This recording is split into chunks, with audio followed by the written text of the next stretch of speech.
to ask you about the final project because you had to deliver the second advances this Sunday. So is everything okay with that?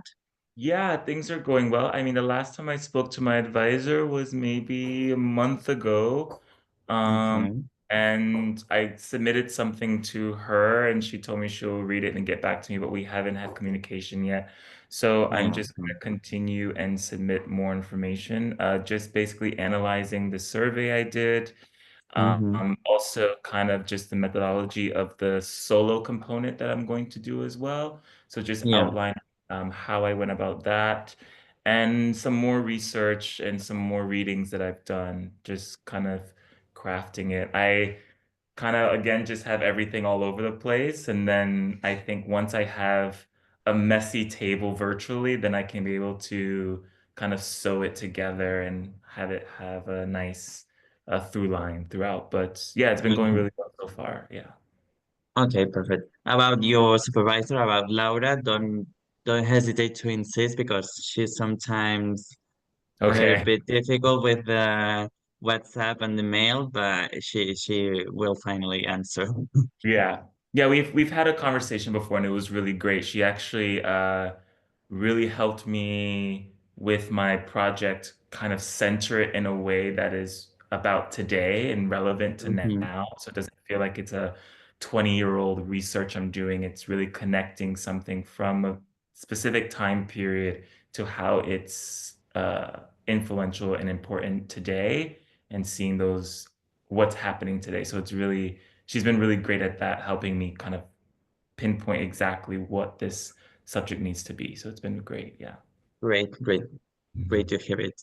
Yeah. So yeah, now we're going to start. So Michele, it's all yours. Okay, great. Thanks. Okay, fine. Thank So, you. as I mentioned, just a brief presentation of me. I'm a physicist by education, but I've been working as a science journalist for 20 years now, and also teaching at the university. And I've gone through several experiences of learning networks of different kinds. Okay. So the way I proposed to use this week was basically helping you as much as possible to do your, the deliverable that is expected to come by 6 April. I remind you that it is a 2,500 words, the Word document. And basically the case is, the topic is a case study or case discussion of a learning network, okay? Basically the content will be the most important part of the story, but we will also of the evaluation. It will be 60% of the evaluation, but also the structure and the design play an important role. So how clear it is, how transparent, and also how attractive it is important, an important part of the story. Okay, so basically what I plan to do in this session was to go through, the initial plan was thought for people to answer the questions, to provide mutual input, and then at this stage it would have been more advanced because I would have commented on the input provided by people, and we would be discussing, let's say, already based on some work done on the forum. But since I understand most people have been busy. So, for example, you have been very nice in submitting the answers to the forum, but we cannot count, for example, on input from other colleagues, comparison with each other, etc. So the way I would do it is basically let's go through the points that I presented in the forum orally, okay, so that I can provide you feedback immediately, and also I can hear how you expose them, and you can ask me opinion on topics that may be doubtful for you, etc. So basically, first question would be if you could summarize a little bit the proposal you submitted about this dancing learning network. What is the point of it? What it is about? Just a quick introduction, let's say. So basically, the learning practice I was thinking of is kind of combining this flipped classroom idea. Basically, the situation as an educator, dance educator in dance, the problem is always the time. We never have enough time to get through typical ballet class, for example, which lasts an hour and a half, 90 minutes, where we have to go from work at the ballet bar to jumping, big jumps at the end. And these are all things that are these combinations I'm giving more or less. There's like maybe 20 combinations that are taught, each roughly 2 to 2.5 minutes long, that the students are having to learn right away, and then reproduce to me instantaneously, which is already a feat and a challenge, but that's just the norm. That's how we always learned.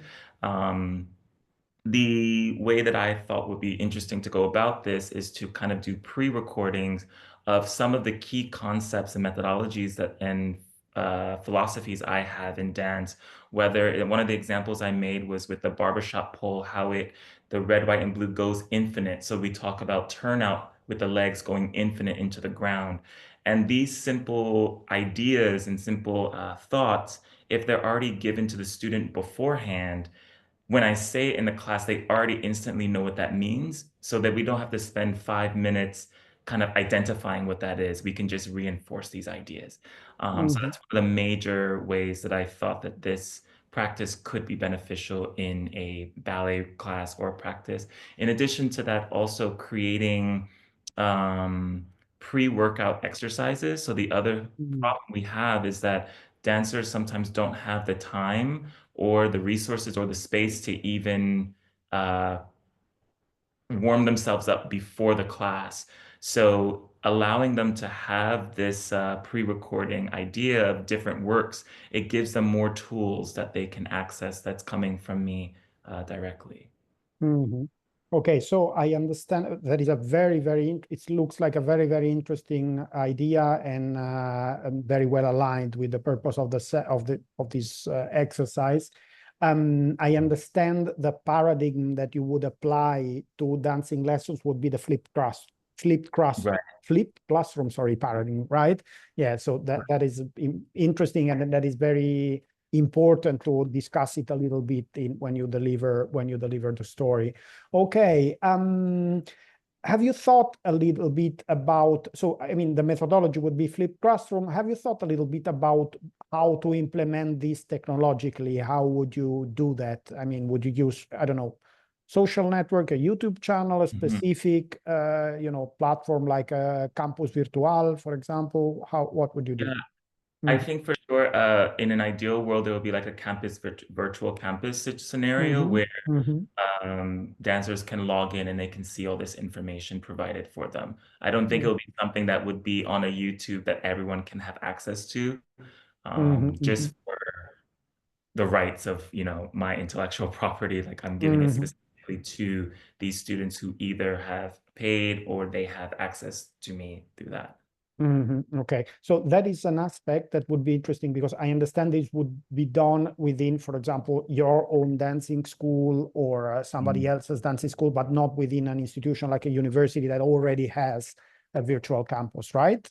Correct, yeah. So maybe, I mean, don't lose too much time on this, especially if it's not something that you plan to implement immediately, but maybe it would be nice to include options of private virtual campus, okay, whether there exist platforms that one can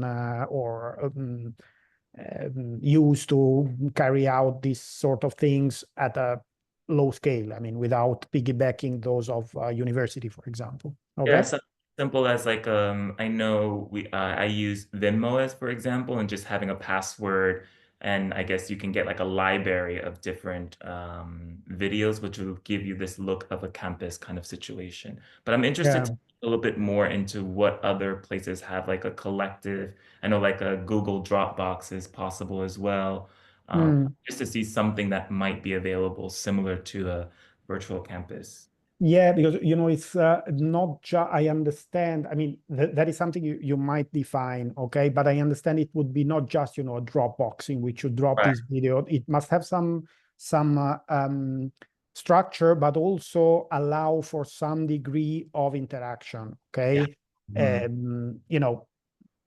You are dealing with unexpert people and offering them to do things that they may not understand or misunderstand, or I mean, they could even, I don't know, damage themselves if they do them improperly, etc. So some degree of interaction, it's something that you have to define, because it must not be that this becomes, a second job, but it would be interesting to see whether that is allowed. Okay, so you don't need to delve too much into the technology, but just maybe discuss a little bit, for example, how interactive it would be, etc.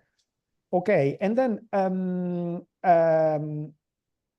I was wondering whether you have thoughts about basically challenges. Okay, so one that comes immediately to my mind in your case is the fact that, I mean, when you do, I see a lot of opportunity in this proposal, because this idea that you don't go to the classroom and have to reproduce this immediately must transmit to the students a lot of self confidence. Okay, because they've had the opportunity to see the thing privately, maybe to make a couple of mistakes at home alone without other people seeing, and come to the lessons with already some rehearsed activity.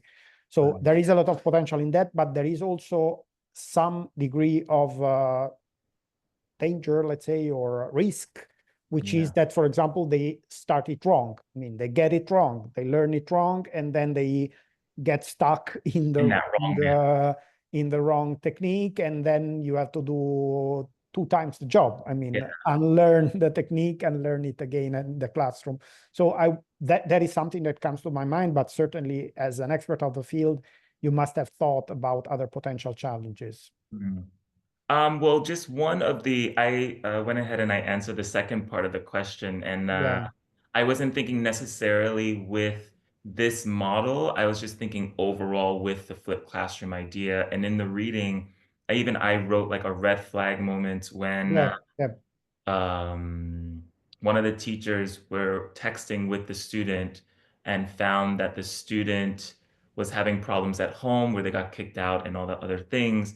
And I know for me, when I'm in the US, I go through a lot of teaching training where we have certain protocols, especially dealing with children, whether it's with sexual assault or harassment or anything in that nature.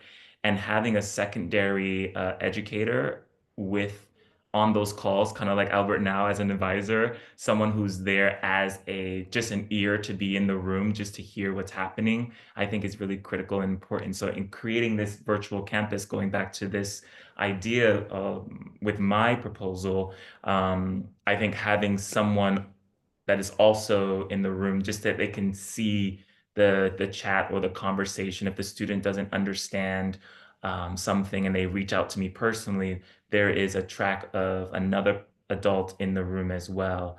So there's 2 people there just to safeguard everyone, because you never know what can be taken out of context, especially in dance, because you're talking about the body and I'm analyzing your body, and I'm going to be then having to talk about your body. So there's certain things you want to make sure that I want to be protected under these mechanisms as well.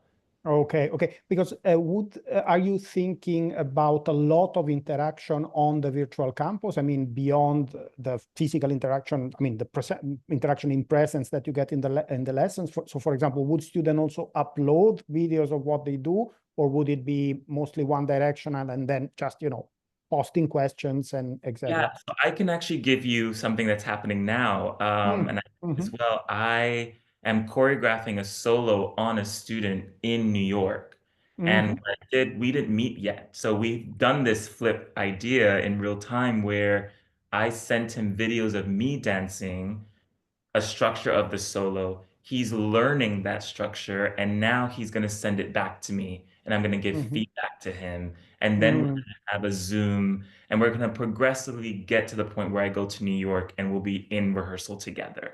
So definitely there will be this sense of back and forth interaction for sure. Okay. So even more, you need to think about a platform that allows for that easily allows, to upload videos and provide comments. Yeah, I mean, I think what you pointed to, I mean, the fact to keep the interaction safe for everybody in the room, let's say, that is very, very important. I mean, it's important across the board, not only for dancing, but in any kind of interaction of these sorts.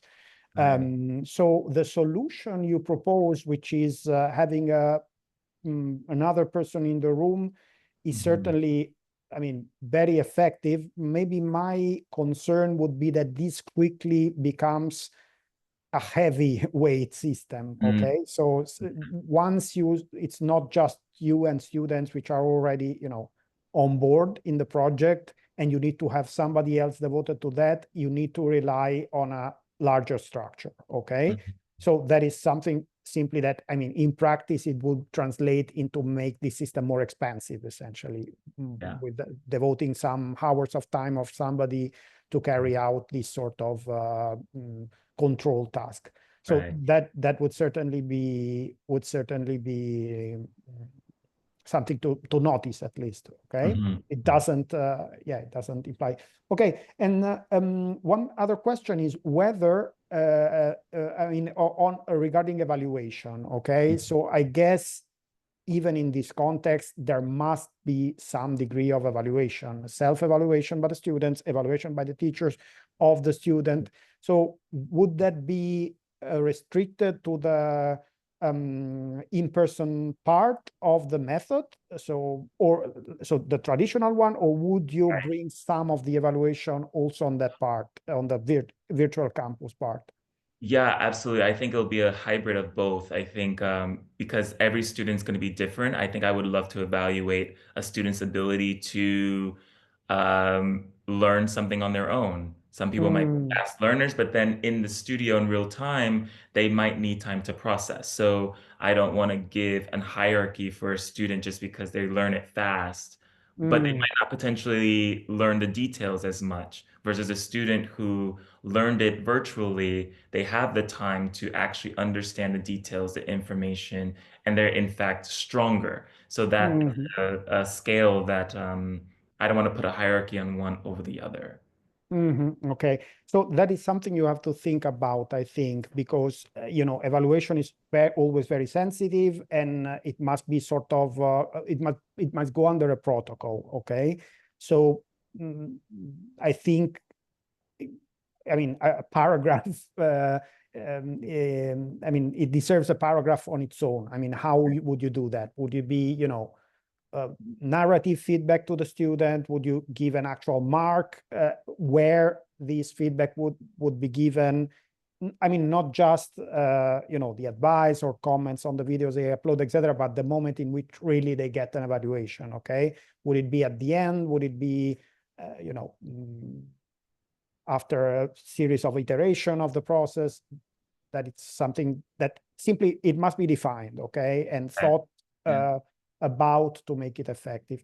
And then there is another challenge that I think is important, and maybe you, if I'm not mistaken, you have not thought about it, which is engagement. Okay, so you may set up this very beautiful system and then find out that students simply go along the tradition. So they just come, I mean, appear at the lesson without having checked anything and saying, okay, you know, we've always done like this, and why should I, which is something, it's a classic risk of flipped classrooms. Okay, even when it's just reading, you provide the reading, and then in order for the students to come at the lesson and be ready to discuss it, and then you find out that the reading has not been done.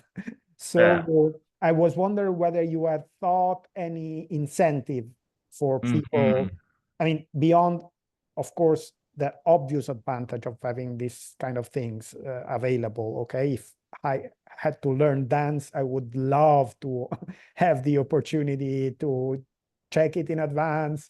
Yeah, in fact, I mean, now a total anecdote. I'm not talking as a teacher, but as a person that I took salsa lessons, and it was precisely as you said. Okay, so we had the teacher there, and we had to do it at the moment. And then what he did was that at the end of the lesson, we could record with our mobiles him dancing with a good student, let's say, and rehearse that at home. But it Yeah. was, it depended on the angle, then you didn't have time, etc. If I could have counted on, a repository that I could go there and prepare myself to the lessons, I would have learned a lot more. I enjoyed it anyway a lot, Yeah. but But that goes to the point where we're talking about engagement and evaluation. That model is an interesting model, and it's a very new model of at the end of class, you're able to record. This is another contention that a lot of teachers have in dance right now because it gives already a sense of hierarchy because you're choosing the best dancer to perform essentially after an hour and 15 minutes of learning this whole class, and that puts the rest of the class in a situation where they feel they evaluate themselves. Even if it's not a test of you're the best, you feel that already. So having this, like you said, having this information before, perhaps you would have felt that you were one who was at the top because you had the time to practice, and not everyone's able to pick up something quickly and reproduce what they saw. And like I said, in the opposite of that, even if you're able to pick it up fast, the whole arc, are you able to actually get the details and nuances that I'm looking for that's very particular in the style? So that is, yeah, thinking about that with the evaluation and also the incentive in how to engage a student. How can you engage a student to look at the information beforehand, and what are the incentives? That's something I thought about. Like I just in my wish of wish is like everyone's gonna appreciate this information. Yeah, but I mean, it must not be that they don't appreciate. It's simply that they have to understand what they get. Okay. So, for Right. example, typically what helps is a lot of initial explaining. Okay. So, really making it clear that, the methods we use here is not a traditional one. You have to count for each hour of lesson, 1 hour at home. Now I'm just inventing, okay? So really making it very, very clear. Gotcha. And then there are other potential incentives that are based, on how you structure your classroom, okay? So it may be that, for example, you don't show I don't know whether this is appropriate in your case, okay? But I'm just throwing out idea. It may be that you start not by you showing the move you have to do, but maybe asking to student, okay, who would like to come and show what I've learned at home, and then maybe teaching on that material. Okay, so showing Yeah. them, okay, very nice up to this point, but you should do this other thing and that other thing, and that would become an incentive because they know that when they come to classroom they are expected to have Right. done some work at home. And Yeah. maybe knowing how these dancing lessons go, Yeah. you may come up with other strategies that provide an incentive for them to engage with this time at home. Yeah. I mean, the two things I can think about right away is, for example, in ballet has, it doesn't matter universally, it has a structure. You start with pliés, you start with tendus, dégagés, frappés, you have this acceleration. So, for example, if I said to them, okay, show me the frappé combination, they already know that I'm asking for the frappé combination based on the video that was provided. Or alternatively, if I don't have a live musician, a pianist to do it, I'm using the same music, the same track of music. So as soon as you just hear the music, you know what combination it's going to be. So those are some of Okay. the methods I think I can think about with engagement for sure. Okay. Yeah. Also, trying I mean, something that sometimes helps is trying to build, but I don't know whether it applies in your case, is trying to build a sort of parallel narrative in these videos, okay, in your case, in these videos, or in the material that you give to the students, so that they really feel that if they miss out on that, they are missing out on a part of the story, okay. So that there are things that only you get them only if you go through that part. Okay. So for example, in my case, it would be, there is some theory that I give it in the classroom, but there is something that I expect you to learn that you Yeah. only learn if you go through that other channel. So I'm just Just suggesting. I don't know whether it would apply, but you know. I think one of the ways, I think one of the theories that can happen is, for example, the start of the class, I won't be able to do a warm up with them. So if I say to them, okay, everyone, let's do the warm up, I put on the music and it just goes, everyone's expected to know this warm up. So if you don't know the warm up, it's because you didn't watch the video. Even if Mhm. you do it perfectly, I can already gauge who has done the warm up and who hasn't. Where does the warm up start? Does it start on the floor? Does it start standing? I can already gauge right away instantly who's done it, who hasn't done it. And I guess then that creates a sense of ownership on the individual because Mhm. they then have to work 5 times as hard trying to look at everyone while physically doing it and trying to pretend in some ways that they have done the work. Um, Mhm. that's Absolutely. one Yeah. way I Yeah. can think about using Mhm. this. Yeah, but once again, communication is very important, especially at the beginning, to really Yeah, align students with what you expect from them, okay? Because yeah, they may come from, I mean, for example, for me, this happens at the beginning of every university course I give, that there is a level of alignment. They have expectations based on other teachers they've had, other methodologies. So you really have to tell it and repeat it. And maybe, for example, sometimes a practical thing is having, this introductory video on your virtual campus in which you outline the important things, and that they can go back to at any time if they have doubts on what they yeah. should do. It can be a video or a PowerPoint or a document with 5 important ideas, etc. Okay, I so definitely, I definitely feel yeah. like this virtual campus will be not only interactive but continual. So it wouldn't be just at the beginning and then we never go to it again. I want it to be an integral part of the whole module or whole term where additional things are uploaded and whatnot. So it will be a dialogue in that realm as well, for sure. Yeah, absolutely. I was referring to have an introductory one on, let's say, the general rules of what are the expectations. Okay, Mhm. so Yeah. yeah, of course, it should be along the. Okay, fine. Okay, so I mean, I think you have already done it, but I think if I'm not mistaken, you have a reading on the flipped classroom method. It would be good to go through it and check Mhm. whether there are any other important points that are raised in the reading, but thinking about your project, Right. because I mean, I think we have gone through the most important ones, but we may have missed some details, or you simply may get inspired by them by Right. the reading. Mhm. Um, okay, so now there is this concept of transactional distance, okay, which I Mhm. think you have seen in the theory, Yeah. and it is very important. When we are talking about e-learning, and we have seen, for example, in the forum in this module, sometimes things are harder, okay? Mhm. Things don't flow as easily as with in-person learning. So Right. I mean, do you have any thoughts on that? Whether this system is high transactional distance or low, and Mhm. consider that it's only partially remote, and whether, based on what we have done until now, for example, Mhm. any safeguard that one should put in place. Um, I think I sent something today.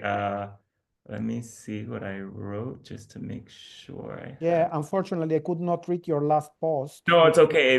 I was working on it right before this. I was finishing uh, that up. Um, where is I put some points in there. yeah, in the case of applied cross, I believe it has the potential to lower the transactional distance. Okay. Mhm, Um, mhm, where is it? So yeah, I think it really works. I think what we're already talking about, it really works when there's ongoing dialogue and communication, mhm, especially virtually. If I just, for example, if I just submit information and then there's no interaction with me, then I think, there's more isolation in the student, and then they're not able to actually um, get anything out of it. So it's almost like being on the internet and just having all this information, but no ways and methods of how to actually apply it and make it useful for them. So I think there needs to be ongoing dialogue in this realm, especially. Yeah. Maybe something to reflect upon is there is a paradox that often happens, which is you open the channels, but nothing comes through those channels. Okay. So it's not only that or what comes is not valuable. Okay. So for example, there have been a lot of proliferation of online participatory processes, at least in Europe in the last few years. And what you find is that unless you deploy a very clever strategy to, engage targets groups and have the right people engage with these channels, etc., either basically what you get is silence, or what you get is noise from people that are not really experts. So in your case, it's a much more controlled environment, because you have your students, they are pre-selected because they're interested in the topic, etc. But what I'm referring to, that it may not be enough that you have a video and you allow a box for comments and questions below, or a link for upload videos, but you need to sometimes provide a path or a recipe for students to tell them. I mean, so I'm referring, for example, to the tool that I used in this forum, which is suggesting people, okay, this guy comments on that girl comments on that guy, etc. Because otherwise you get all sorts of phenomena, like everybody commenting on one proposal and not on the others, or simply people don't feel addressed, or don't feel, that they need, or they have to engage. Okay. So what I would suggest, at least as an initial idea, is to sketch. You don't need to do it for this work, but in case you implemented these things, to sketch a specific pathway of interaction. Okay. And to make it simple. Okay. It should not be, you have to upload the video and then ask a question and then do this and then do that and then react to that, but really provide, 2 or 3 things that are expected to happen, that people are expected to do when the video is uploaded. So, you take it, you read it, you watch it, you do the rehearsing, and then I expect, 1 question and a video to be uploaded. Okay. Yeah. Because that in reality allows to sort of systematize participation. Yeah, I guess, yeah, that's true. Because then once we're actually in the space together, there's more, it functions better, because then it's not, you're already having, what am I trying to say? It's like, it goes again with the idea of accountability. There's already this underlying structure that's helping support you, if it's by force or not, to allow you to then be in the classroom and have the knowledge of what is expected in some degree. Yeah, absolutely. I mean, it must not be conceived as, you have to do your homework and these are the rules, but more like, let's find a way to channel participation in a way that it's effective for everybody. Yeah. Okay. Yeah, this is something actually I would like to add into my pathway of interaction. Is very interesting. Yeah. Oh, there is another student there. Yeah. Okay, great. So I've seen there is somebody else that have connected intermittently. I don't know if he or she. Yeah, I think she wrote to me. I think she's in Beirut, and I think, well, today is a difficult day, so she's having some trouble with the internet, so we can continue Okay, the great. two of Okay. you. Yeah. I mean, we have gone through the main points, but maybe now let's take a chance if, first, if you have additional question on the work or want to talk more about it, I'm here for that. And otherwise, I would like maybe to expand a little bit and tell me how are you going in general with the education here, and whether, maybe could exchange some ideas in general. If I can help you with from my profile, I would love to. No, we can go on more generally. I feel for me, it's interesting that we're having this conversation, and the topic I picked was flipped classroom, because I'm always very curious about how this program would be for me had it been in person Hmm. more. If I would have had some interaction in the classroom. I think, for example, like one of the things I miss is having a tangible interaction with professors and my colleagues as well. Um, Hmm. simple as leaving the classroom and seeing your colleagues and saying, did you understand what was just said? Like how let's talk for 5 minutes. Like we've tried in our group to try to do that, and it's very impossible because we're all over the world. But I think that's one of the big things that I do miss is having. Mm. I mean, this experience has been great for me. I've been wanting to continue my education for a very long time. I had my whole career in dance. We have to do it very early, and our career is I don't want to say it has a timeline, but in some degree it does. I can't dance forever because the body just doesn't allow you to do that. So once I was able to transition out of my career, I was able to have more time to focus on other loves. And I think for me, I didn't realize how, in the beginning, I knew very little about the program, but going throughout this master's, I'm realizing more and more, and I think I can see it in my work, how I'm applying it more to my own dance practices more and more. And Mm. finding unique different ways, like this module especially really I'm looking to implement this with programs that I teach at in schools and how we can actually engage the child of today who's using so much technology, especially in Mm. dance. We don't have that much technology happening with us because it's all the body, but because our students are interacting in a social media world rather, and dealing with technology, how can we then make that part of it so that they are able to see it as one thing? Um, Hmm. one of the biggest challenges for dancers growing up now is because social media is so in terms of our three-dimensionality of our world, social media is one-dimensional, even though it Mm. has multi-dimensionals within it, but on the surface, you're looking at a screen and that's it. When we're asking dancers to then be a part of this world, it's very difficult for them. Oh, Um, really? as they But do but not, why do you say? Because they have in mind their image on social media, or why? well, because they have their image on social media, they create a persona of themselves that is it's real, but exists in that realm, which is Mm. multidimensional. But then when you come into the surface and you have to interact with someone real time that's a physical person, they tend to be shy. They tend to not understand Mm. how to express themselves with an actual human, but they know how to edit themselves on social media. I can put the perfect TikTok out where I've used filters, I can edit, I can go on ChatGPT and I can edit what I want to say exactly that gets the most people to respond to me. But how do I do that in real time? That is a different dimension. That's a different reality of myself.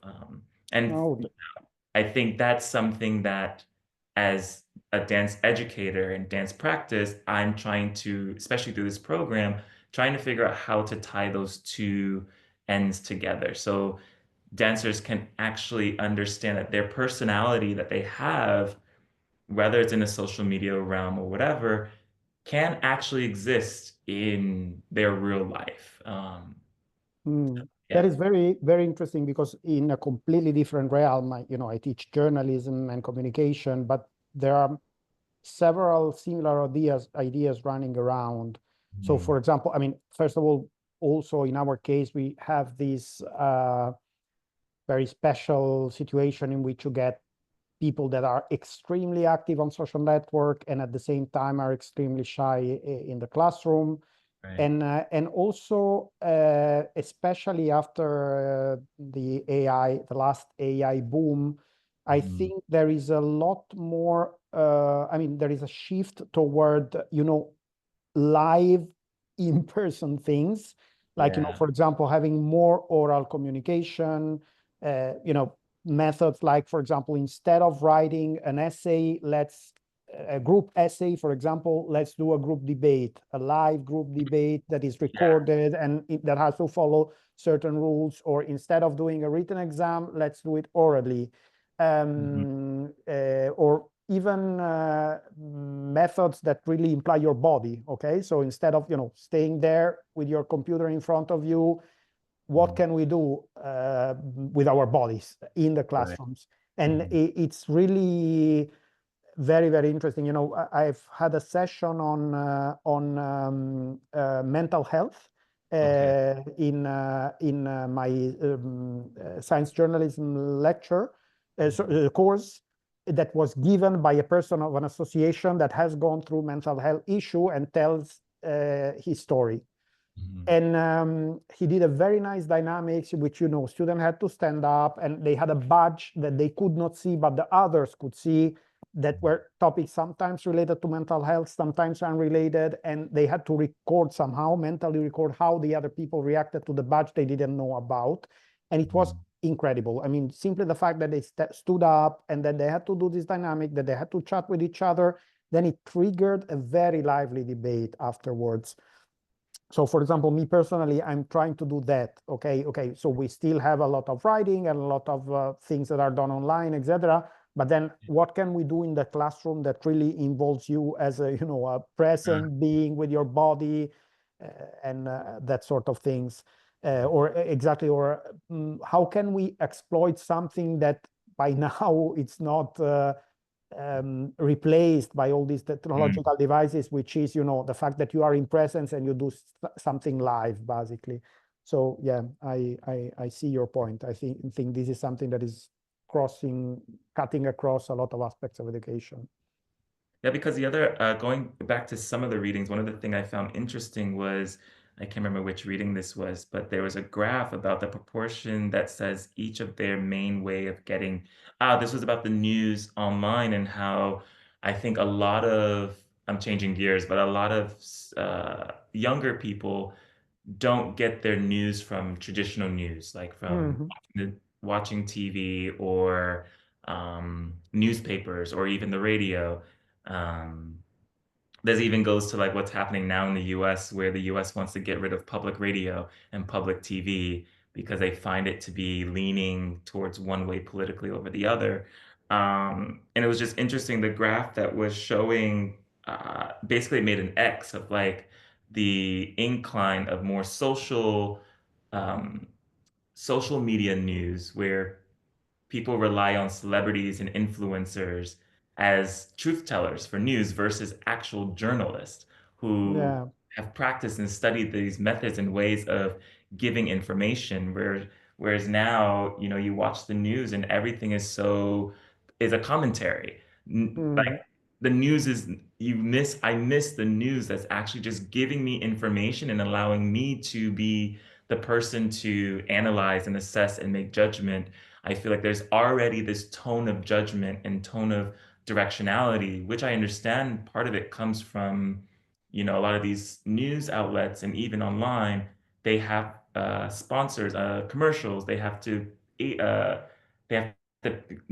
pay for all these things. So there's a direction that it's going. It's not necessarily going in a direction of here's the black and white information. And through this master's, actually, I found myself no longer necessarily relying on the news as a source.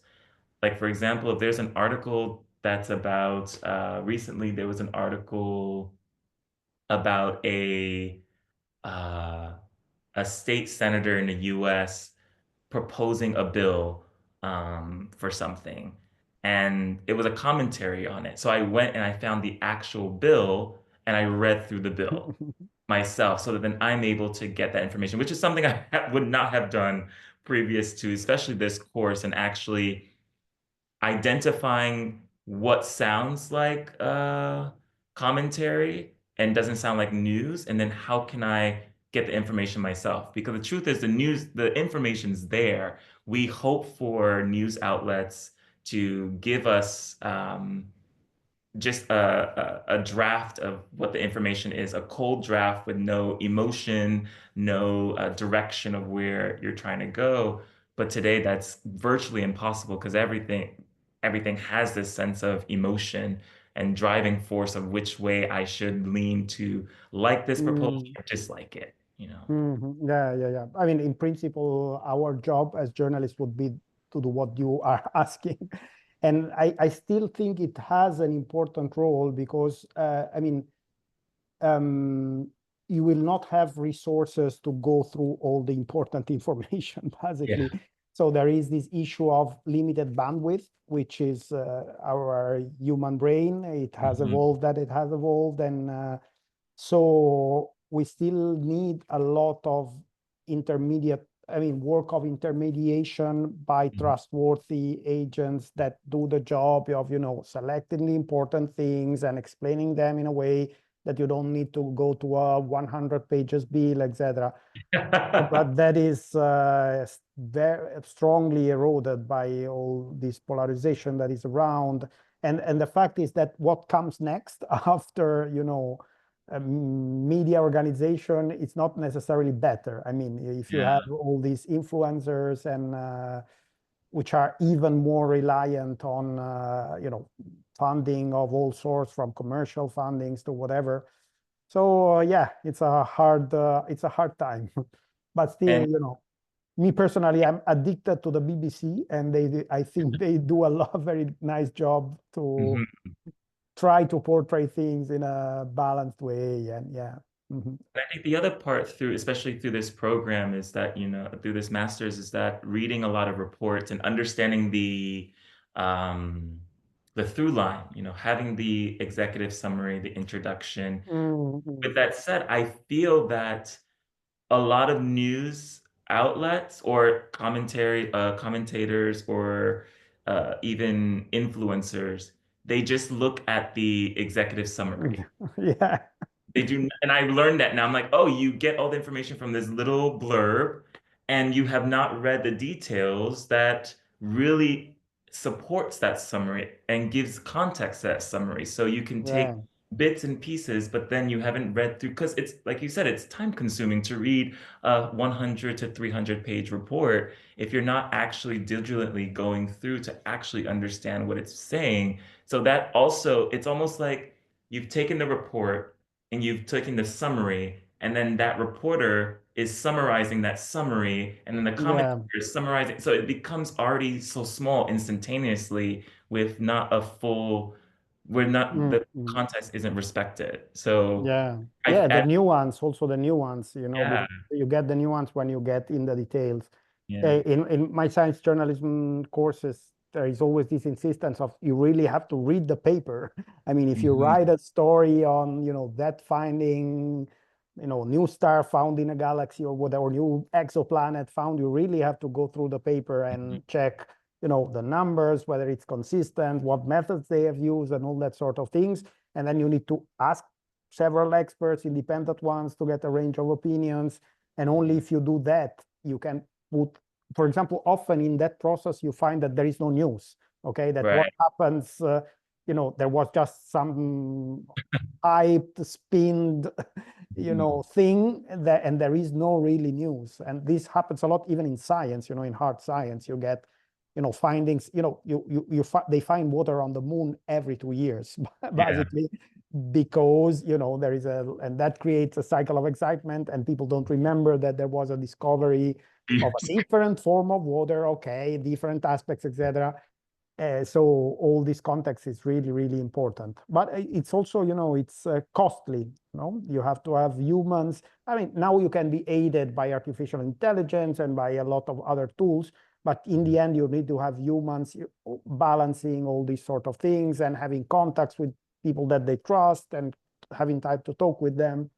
Yeah. But on the other hand, I think that people is getting a bit upset with all this shallow tsunami of information on social networks. So there is an increasing trend of people saying, okay, don't tell me so many shallow things, but tell Yeah. me a few things, but really worked well, Yeah. written well, investigated well. Yeah. Maybe I just want to know 5 news per day, but those ones that are really well explained. Yeah, Yes. I definitely feel like we've I feel that there's been like a dip in, especially when Twitter came around, this idea of 140 characters that was efficient for a while, and then people felt like they needed to have more space to say Yeah. that wasn't enough. That wasn't enough for me to understand the context, nor enough for me to say what I needed to say. So I feel like there's this uptick now of how can you keep things concise, but at the same time have, like you're saying, points that are actually getting me to understand what's being said and what that ground and that tier looks like. I don't know where it's going to go, but Yeah.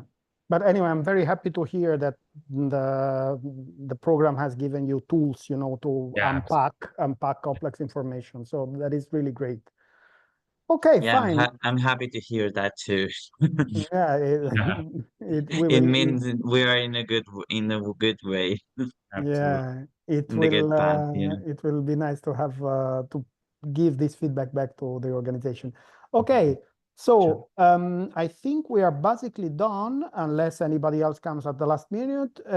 I hope it was useful. Feel free to contact me, send message over the virtual campus if you need, but I mean, you have all the basic elements. It's just, finding the times to put this in the shape of this 205,000 words document or 2,500.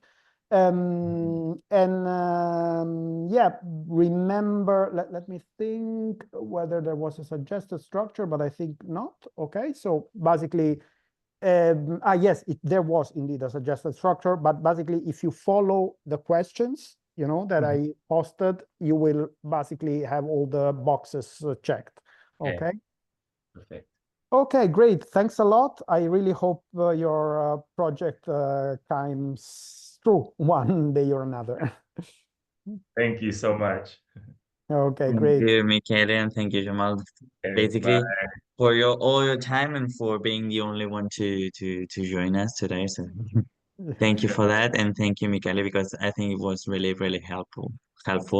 So we see you in a couple of weeks, if I'm not wrong. Yeah, just before our break. Yeah. Super. Thank you, Great. guys. Thanks a Thank lot. you. Bye-bye. Bye. Bye. Bye.